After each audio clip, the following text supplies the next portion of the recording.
kepada siapa kami percaya, kepada siapa kami menyembah, dan Kau Allah yang tidak pernah mengecewakan. Kau Allah di mana kami bisa bersepakat dan percaya, dan kami akan terima kemenangan demi kemenangan yang daripadamu.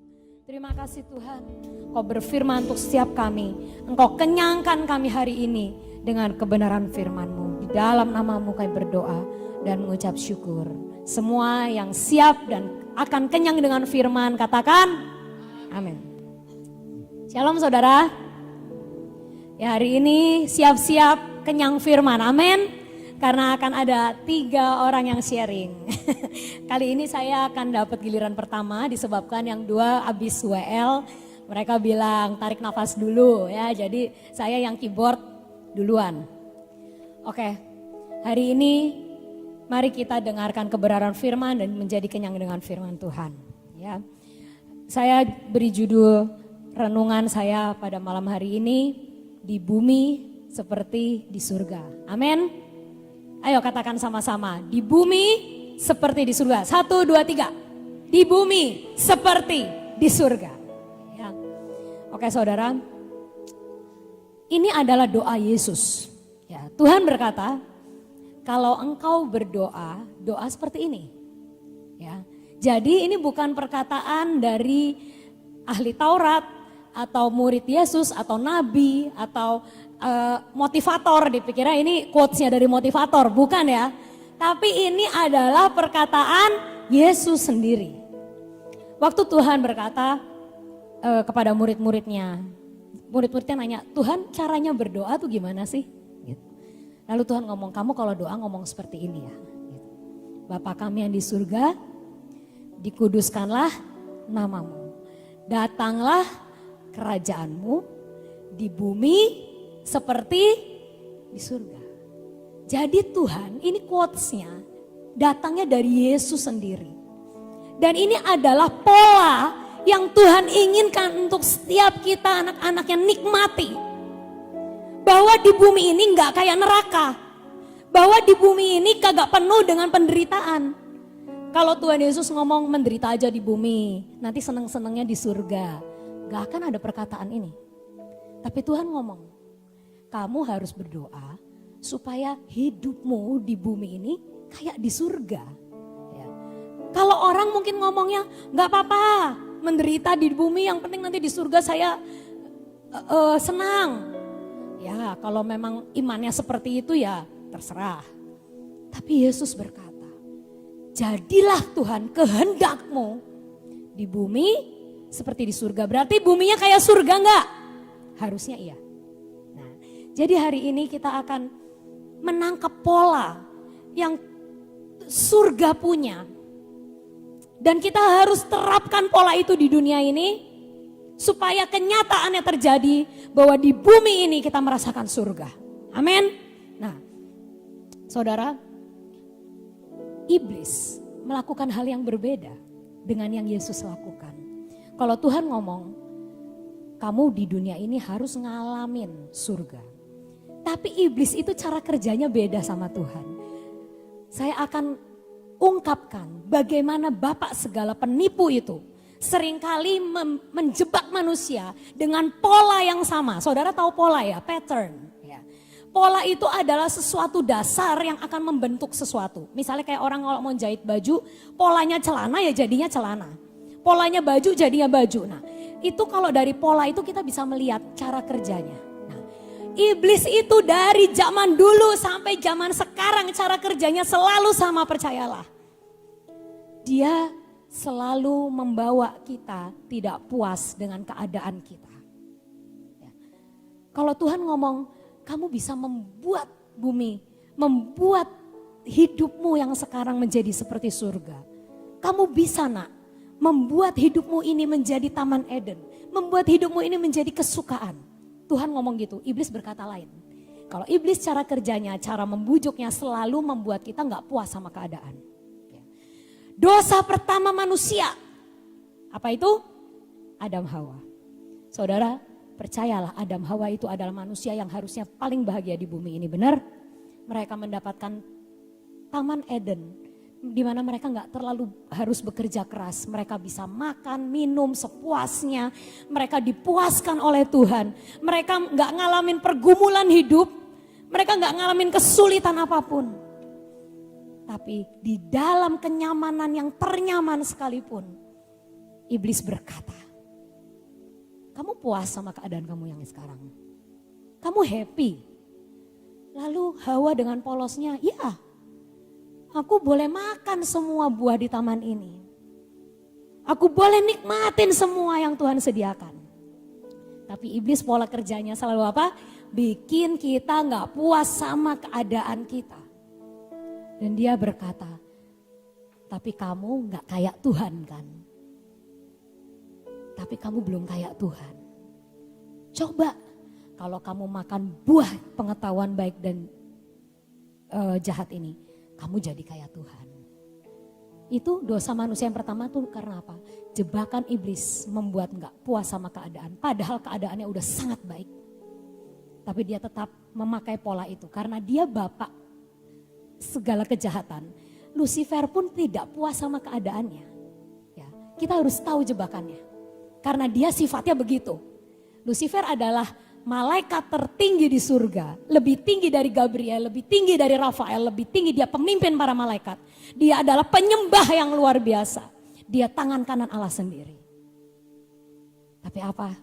Dia gak puas sama keadaannya. Dia berkata, aku gak puas hanya menjadi penyembah Tuhan dan orang nomor 2. Aku mau jadi Tuhan. Nah, jadi kita harus tahu. Bapak segala kejahatan yaitu Lucifer sendiri, dia punya sifat itu.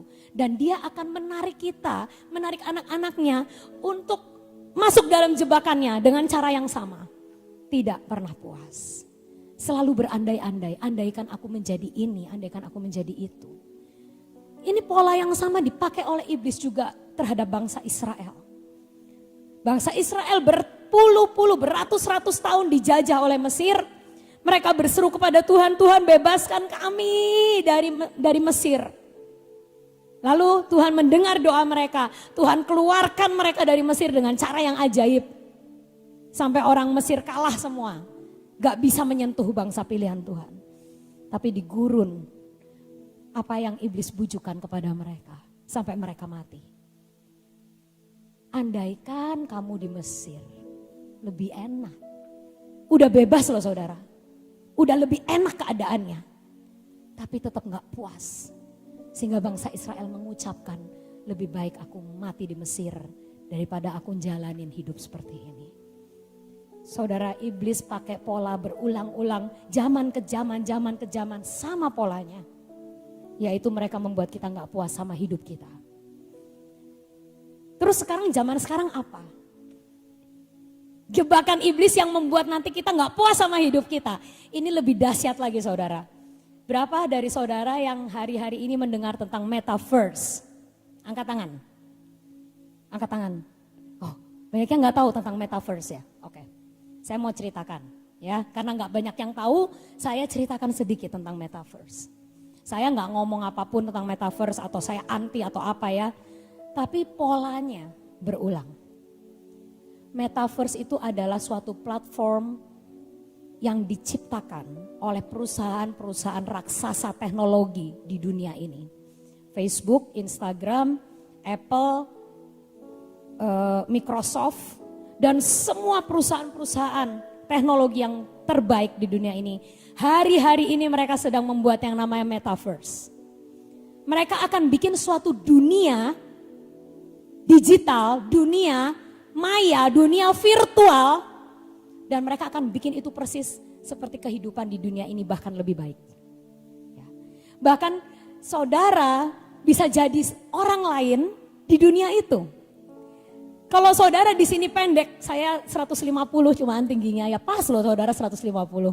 Lalu saya pengen jadi Sofi yang tinggi. Saya di metaverse bisa punya avatar yang tingginya 170. Misalnya, atau kamu di dunia ini miskin, susah hidupnya. Lalu metaverse nanti akan menawarkan, kamu bisa jadi orang kaya di sana. Kamu bisa punya ini, punya itu. Bahkan kamu mau tetanggaan sama bintang film pun bisa. Dan saudara tahu sekarang ini di metaverse itu sudah diperjualbelikan saudara. Saya waktu nerangin ini ke mama rada butuh waktu untuk mencerna karena dia notaris.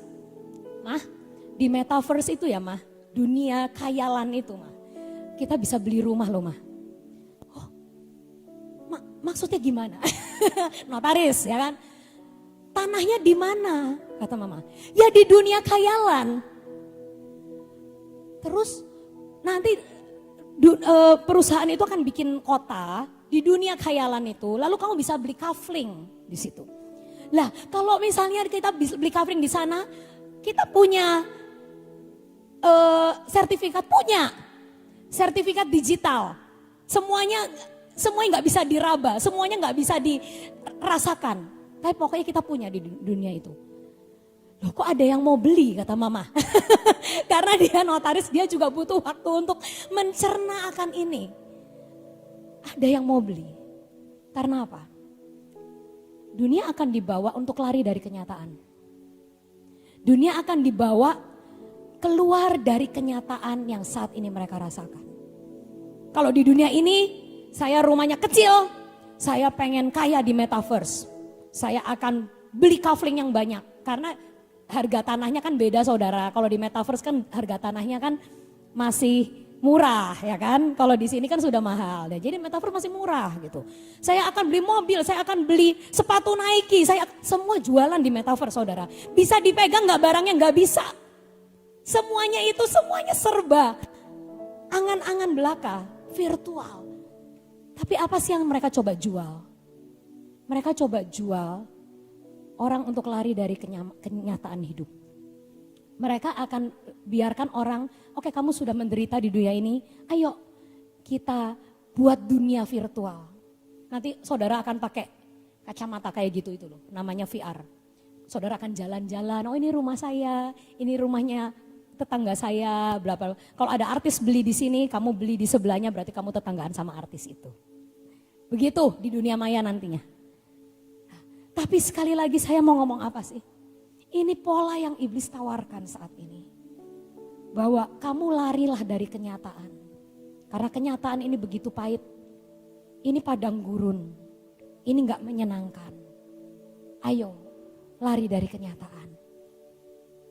Tapi Tuhan berkata, polanya Tuhan berbeda sama pola kerja iblis.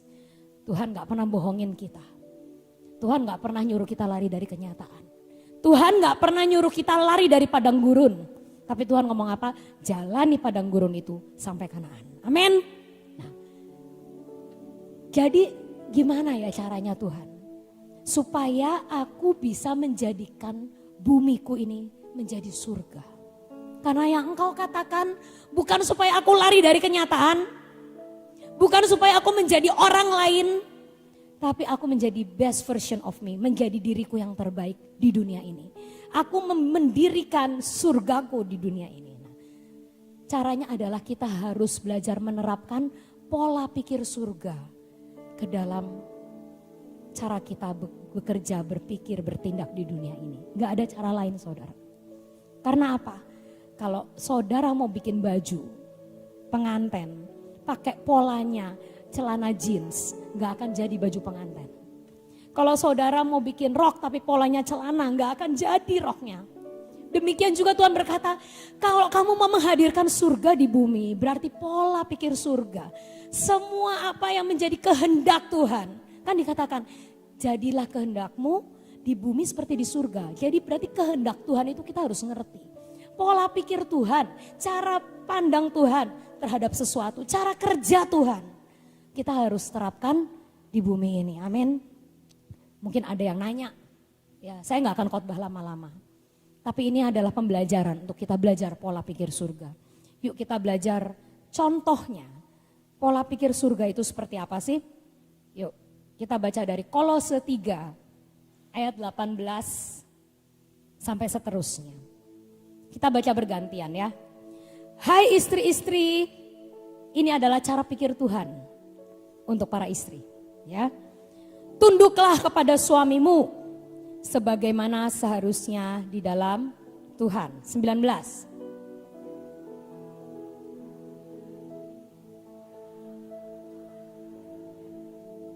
Hai anak-anak, taatilah orang tuamu dalam segala hal, karena itulah yang indah di dalam Tuhan. 21.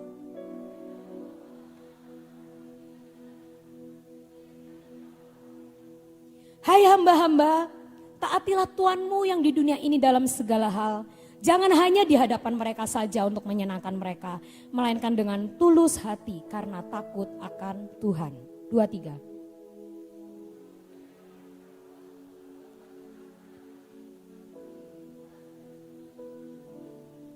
Kamu tahu bahwa dari Tuhanlah kamu akan menerima bagian yang ditentukan bagimu sebagai upah.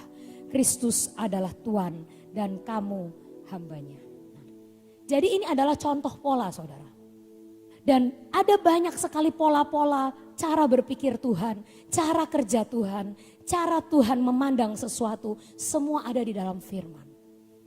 Dan tugas kita hari-hari ini adalah mengerti, belajar, dan menerapkan pola itu dalam hidup kita, kenyataan ini.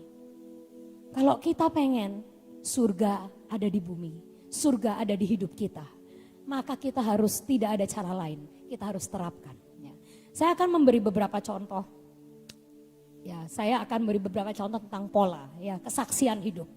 Tapi satu kali lagi ini enggak cuman ini, pola itu ada banyak dalam firman dan kita akan gali ya hari demi hari. Tapi saya akan belajar sesuatu tentang ini. Hai istri-istri, tunduklah kepada suamimu sebagaimana seharusnya di dalam Tuhan. Saya hari-hari ini banyak mendengarkan curhatan orang, curhatan teman tentang bagaimana menjadi tunduk dengan suami. Ya, gini, perempuan itu, nah ini kan jadi seminar rumah tangga, tapi nggak apa-apa ya saudara. Ini kan namanya cara menerapkan pola ya kan. Nah jadi saya akan beritahu. Ayat ini itu sangat sulit untuk dilakukan loh. Karena apa? Perempuan itu serba bisa. Percaya? Amin, amin, amin. Nah. Perempuan itu adalah makhluk yang serba bisa, multitasking, punya banyak ide, punya banyak kemampuan, dan yang hebatnya dia bisa mengerjakan banyak hal dalam satu waktu. Betul? Nah. Tapi orang yang seperti ini disuruh tunduk. Ya. Kenapa? Kenapa orang yang seperti ini gak suruh kerja sendiri tapi harus tunduk? Dan ini yang menjadi pola yang harus kita ikuti. Nah, karena Tuhan berkata, tetap pemimpinnya itu suami. Tuhan nunjuk itu, imamnya itu suami. Tapi perempuan itu penolong. Nah penolong itu memang harus bisa multitasking. Karena dia harus menolong banyak hal. Menolong banyak perkara. Menolong persoalan-persoalan yang dihadapi oleh sang imam. Nah, tapi yang jadi masalah menolongnya harus sambil tunduk. Nah ini yang susah. Karena apa? Serba bisa sih. Ya. Nah tapi Tuhan ngomong istri-istri tunduk. Nah, jadi saya waktu itu pernah sharing dengan beberapa kawan. Dan mereka berkata susah loh Ci. Susah loh Sof. Karena kita bisa. Daripada menolong, lebih baik udah gue kerjain, semua gue kerjain gitu. Suaminya suruh diem gitu. Karena suaminya itu butuh waktu untuk mengerjakan dengan fokus misalnya. Karena laki-laki itu jujur tidak bisa multitasking. Kalau bisa itu anugerah ya. Tapi memang laki-laki itu tidak bisa, tapi dia fokus. Kalau mau ngerjakan sesuatu makanya banyak profesional yang pria seperti Koki banyak pria apa banyak wanita? Tetap banyak pria. Karena mereka fokus ngerjainnya. Kalau ibu rumah tangga biasanya masak sambil nyetrika, sambil ngurus anak, sambil apa. Nah itu multitasking, tapi biasanya mereka gak bisa fokus satu. Nah tapi kalau pria itu bisa fokus. Nah jadi wanita itu kadang dia terlalu lambat. Laki itu terlalu slow. Biar tak kerjain aku. Tapi yang itu namanya tunduk gak? Gak. Itu namanya dominan. Nah, kenapa sih wanita banyak yang dominan? Karena mereka bisa. Karena mereka mampu, mereka sanggup ngerjain semua-muanya. Habis ngurus anak, mau ngurus bisnis pun bisa. Udah biar suaminya diam aja. Udah papa diam aja, Udah biar mama yang ngerjain. Nah itu yang banyak terjadi. Sehingga pola ini, pola hai istri-istri tunduklah kepada suamimu, itu enggak terjadi. Apa yang akhirnya terjadi? Surga atau neraka?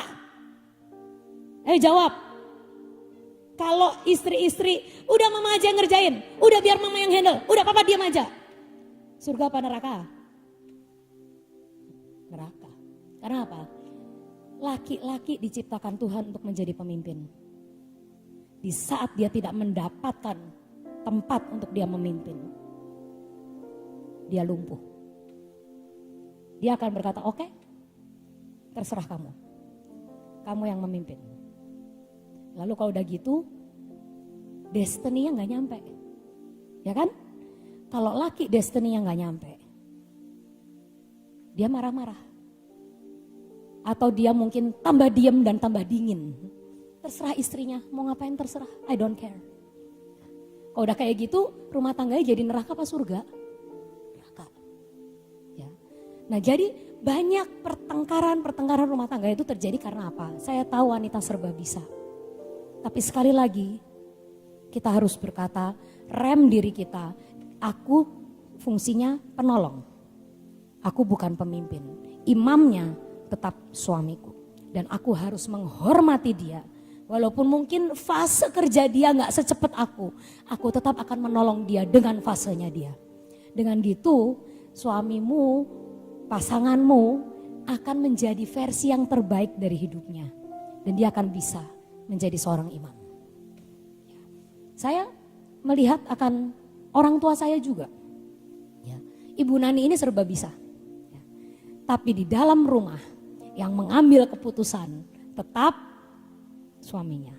Ya. Saya juga belajar seperti beliau. Ya. Walaupun saya ini juga orangnya cerewet, kerjanya pokoknya apa gitulah cepat gitu. Tapi saya tetap harus mengerem diri saya, memberikan tempat untuk suami saya, harus dia yang memimpin, menjadi kepala.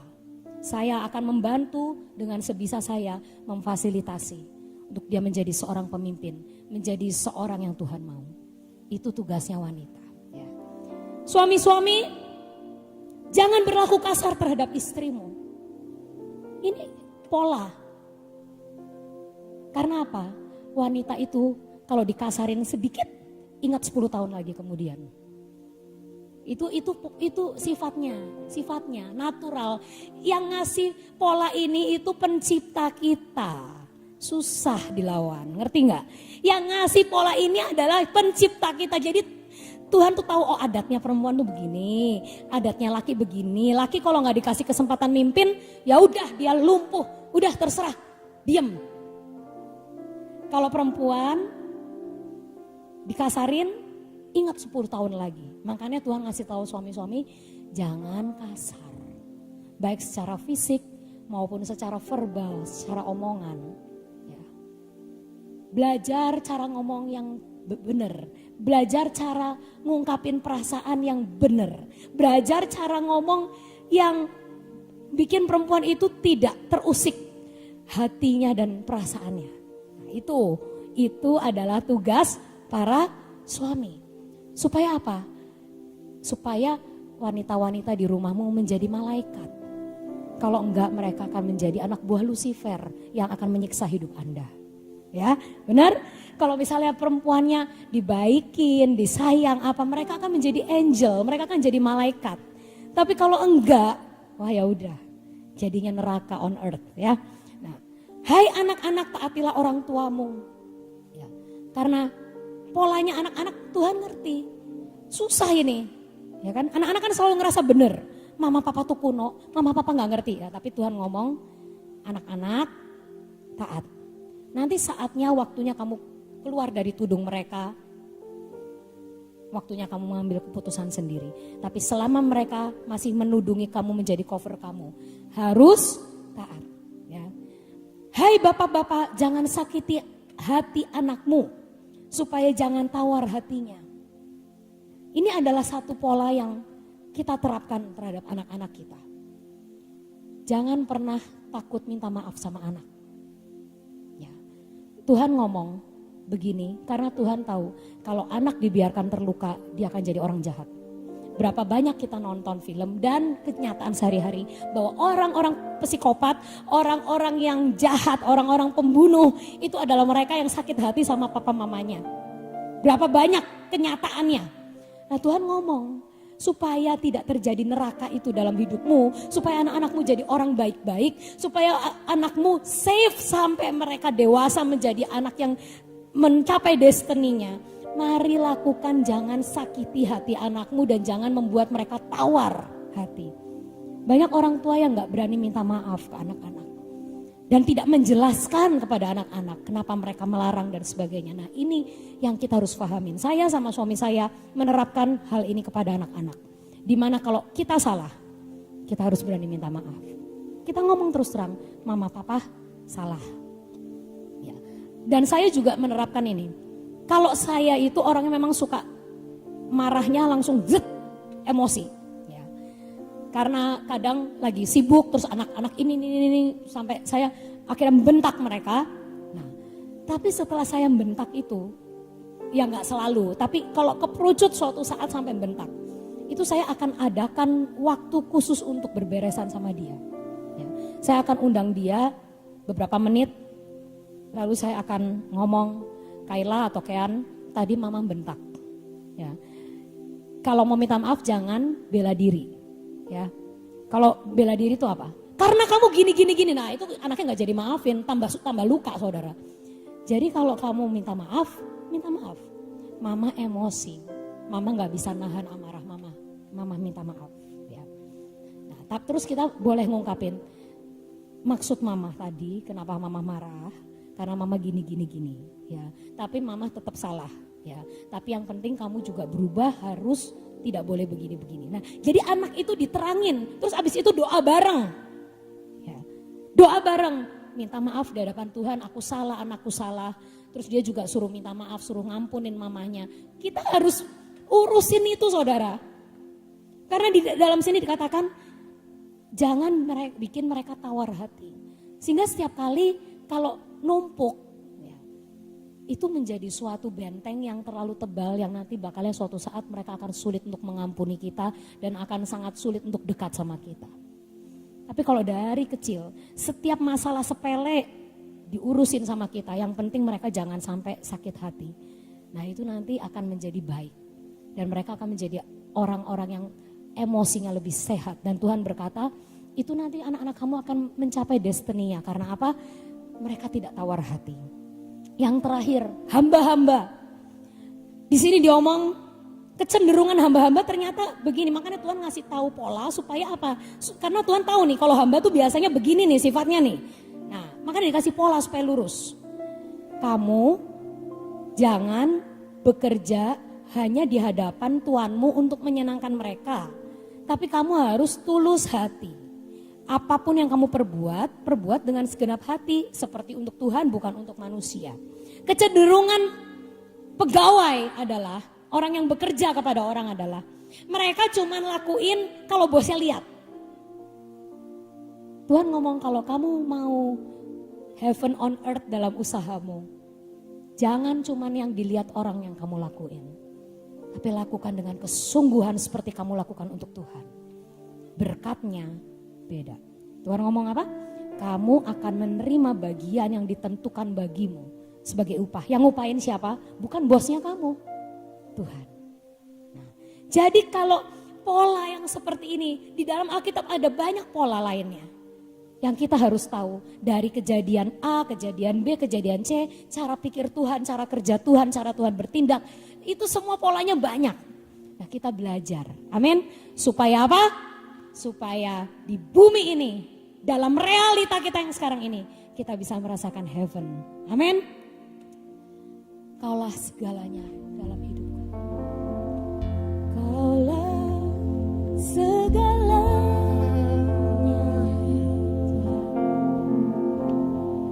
di dalam hidup. Biar kerajaanmu dan kebenaranmu,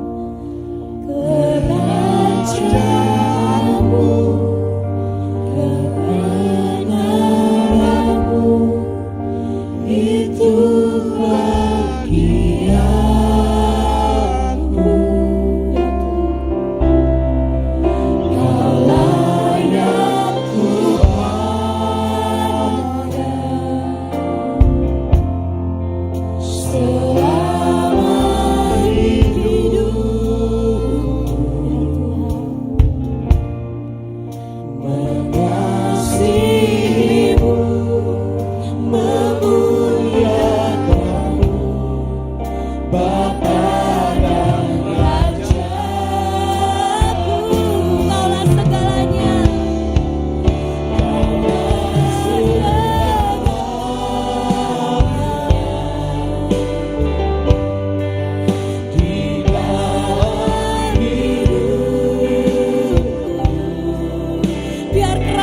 dan kebenaran-Mu menjadi bagian kami Tuhan.